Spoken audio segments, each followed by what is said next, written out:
In today's video, I want to go over 5 things to consider if you are on the fence about doing ophthalmology, if you were kind of thinking that maybe you want to do it, but you're not sure. These are some things to consider.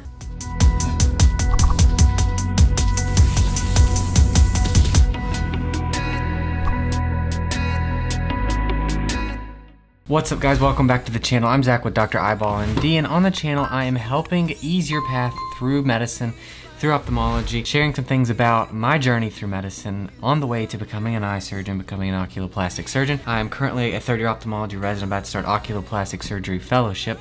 So if any of that sounds interesting or up your alley, go ahead, leave a like on the video, subscribe to the channel. And in today's video, what I want to talk about is some things to consider if you are kind of on the fence about ophthalmology. A lot of times when it comes down to kind of making that final decision of what we want to go into, what specialty we want to pick, oftentimes I find that people aren't really like dead set on something, and there's like a few different things that they could actually see themselves being happy in. And so people dive into the internet and start looking for these answers in all the right and wrong places like Reddit and Student Doctor Network and on YouTube channels like this. But I just want to give you a few things to consider if you were thinking that you like ophthalmology. So number 1 is that you have a fear that you are giving up medicine or giving up being a doctor, quote unquote.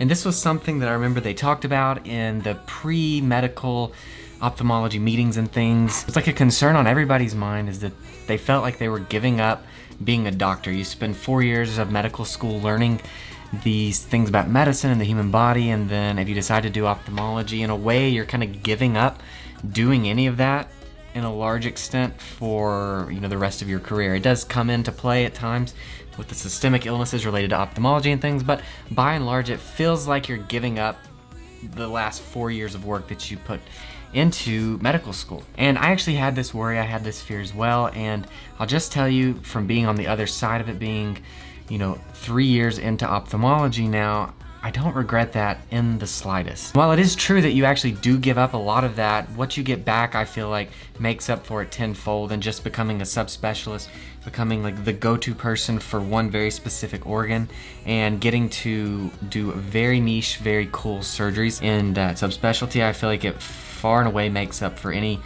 loss of feeling like I'm doing medicine, quote unquote, because I am still doing medicine. I'm doing surgery, but I'm not doing like the traditional like medicine in like you might think of it like internal medicine or something. So I know that runs through your mind as a medical student, but trust me, you will get over it, you will get past it, and you will not miss it. The second one is that you may be wondering if you will feel like you are not a real surgeon if you become an ophthalmologist, because it's such a kind of niche type of surgery. It's microsurgery, it's just on the eye and the structures around the eye if you're doing like oculoplastics and that kind of thing. There was this worry that maybe I wouldn't feel like a real surgeon, I wouldn't have that clout or that prestige of like a neurosurgeon or a cardiothoracic surgeon or vascular surgeon or something like that. But I will tell you that the lifestyle those guys have to live is not worth any amount of ego that comes along with those surgical subspecialties, in my opinion. And so I don't think that you're missing out there.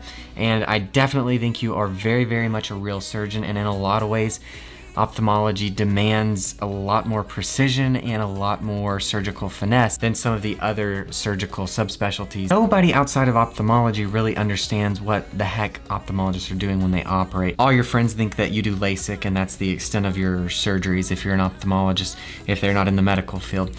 Nobody outside of kind of the realm of ophthalmology really understands what these surgeries involve, how detailed they are, how precise they have to be down to the 0.5 millimeter, and the margin of error in these surgeries is far and away much, much smaller than most other surgical specialties, barring perhaps neurosurgery or vascular surgery, just because, we're working with a 4 micron posterior capsule that if we break it, then, well, we're kind of screwed during surgery, and you can wreck someone's eye in a matter of a millisecond in eye surgery. Things happen very quickly. There's a lot of weird physical dynamics that go on during cataract surgery and during intraocular surgery, just because of the way the instruments function within the eye. You have to balance the vacuum with the aspiration to keep the eye maintained in its pressure, and things can move and things can happen very, very, very quickly, and it can be very, very, very dangerous if you're not careful and don't know what you're doing. Trust me when I say that you are indeed a real surgeon, and at least personally, I don't feel like I've given up being quote unquote a real surgeon or a real doctor. It is niche, it's different, other specialties don't understand it, but you are very much a real surgeon when you're an ophthalmologist. Another fear, worry that may be running through your head if you're considering doing ophthalmology is you might be wondering if you will actually make like a real impact, if you will be making kind of a difference, because you think about these other surgical specialties or like medicine in general where you're like saving lives and doing these kind of things, these heroic things. I think that it often goes overlooked to medical students and people looking to go into a specialty about how big of an impact you can have on someone's life when you restore their vision, whether that be through medical eye treatment or whether that be through surgery, cataract surgery, retina surgery, glaucoma, whatever you're doing, you can have these tremendous impacts on people's lives. And I get people, on their post-operative day 1 appointments, when we take their patch off after cataract surgery, they haven't seen in years and years and years. These are, a very indigent patient population who doesn't have good access to care, but we finally are able to get them into our system, do the surgeries they need, and they can see again. They can truly see. You can give people back their vision, and that is a huge, huge thing that you can give someone. You can make a massive impact on their life. You can give people their lives back through these surgeries and through what you can do as an ophthalmologist.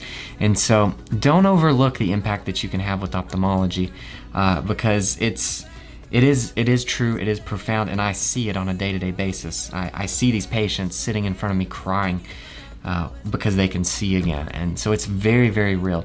So don't let that deter you from it. Don't let the idea that it's so niche, it's so specific, it's just this one tiny little organ system. Don't let that deter you from doing it, because the impact you can have on people's lives is truly massive when you're able to restore their vision. The fourth thing to consider if you were a little bit on the fence is, do you like procedures? So you really have to answer this question. Now with this one, if the answer is no, or if you think you are kind of grossed out by procedures, or you just really don't like getting your hands in there and like manipulating someone's tissues and anatomy and body, if you don't like that, then ophthalmology may actually not be a good choice. And so if you are on the fence and you really just don't like procedures, ophthalmology is very procedure heavy, and you can do medical ophthalmology, you can do medical retina, you can do these things, but by and large, the very, very, very lion's share of people that go into ophthalmology are doing surgeries and want to do surgeries. So try to get a feel of that in medical school. Get a feel of if you like operating, if you like being in the operating room. Maybe not if it's with general surgeons that are yelling at you as a med student, but if you can imagine yourself being the one doing the surgeries and kind of having that command over human tissue in a way that you can fix it. If you see that as appealing and aren't grossed out by it, then ophthalmology is probably still on the table. But if that kind of stuff just really freaks you out, and if you don't like procedures, don't like operating, then it may actually not be the right choice. I do know people in ophthalmology that don't like procedures, they don't like operating, and it's a sad thing to see, and it's a painful thing to watch, because you do really have to like doing procedures and operating if you're going to do ophthalmology. All right, the fifth thing to consider, and this kind of stems from what I see applicants who want to maybe do ophthalmology, the other things they're considering oftentimes, these are typically like good competitive applicants, so they have good scores, they did all the research and the volunteering and all that, they check all the boxes basically, and so they kind of often will have their pick more or less of a competitive set of specialties, so they're often interested in maybe ophthalmology or maybe ENT, or maybe they like plastic surgery or the thought of urology, or these like more lifestyle friendly surgical subspecialties. That's often the ones that I see kind of grouped together, or maybe even dermatology. People like these things because they afford a good lifestyle, and oftentimes they still let you be a surgeon. And so I often see people that are interested in ENT and ophthalmology, or ophthalmology and maybe urology, or these things that are lifestyle surgical specialties or subspecialties. And I will say with ophthalmology, I think it probably is really up there at the top in terms of letting you be a surgeon, letting you have a huge impact, and also giving you the best lifestyle.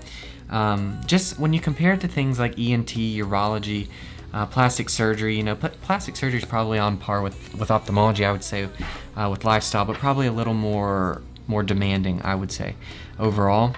So if you're looking for like good lifestyle, but still get to be a surgeon and like have massive impact on people's lives, ophthalmology is probably the better option. Definitely a really good option, So some of those other ones are great as well, but ophthalmology, in my opinion, probably offers the best lifestyle to still getting to be a surgeon to having an impact ratio, if that's a ratio.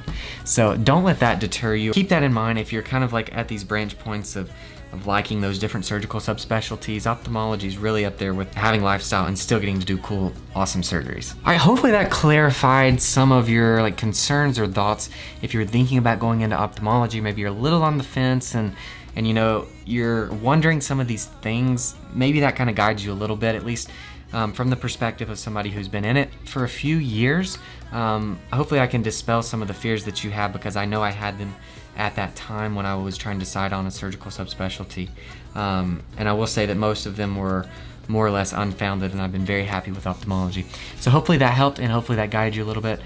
Drop me a comment down below if you have more questions or things like you're thinking about or like concerned about. If you're thinking about doing ophthalmology but you're not sure, you're still on the fence.